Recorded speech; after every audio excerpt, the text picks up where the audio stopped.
So in early stage mutant lung cancer, we would love to use EGFR TKI as an adjuvant treatment. However, there is not a lot of clinical data right now to support the use of EGFR TKI in terms of overall survival benefit. There are single-arm study that show that 5 years of adjuvant EGFR TKI, I think, improved disease-free survival. But one of the major questions is we don't know how long to give the EGFR TKI. My personal feeling is once you start EGFR TKI in the adjuvant setting, you almost have to continue until disease progression. As far as the recent presentation of the adjuvant trial for patients with N2 disease who either randomized to chemotherapy or EGFR TKI, there is disease-free survival benefit. However, the standard of care in the United States for N2 disease is chemotherapy followed by radiation. And indeed, the intergroup trial that is being conducted in the United States for chemotherapy with radiation, with or without radiation, then randomized to 2 years of EGFR TKI, in this case, allottinib versus observation.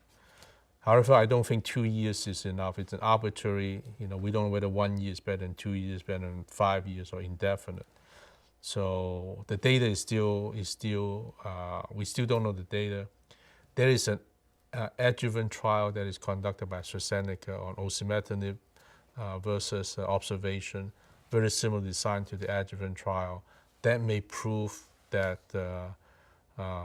that if that trial, I think that trial is likely to be positive. We don't know what the endpoint is, and if the trial is positive, then there's a very high likelihood that we will use EGFR TKI in the adjuvant setting also.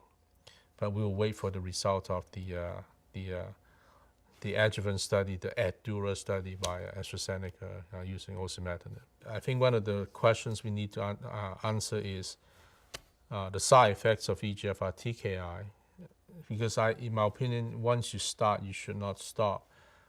Iressa or gefitinib is tolerable, so we can potentially give it for a prolonged period of time.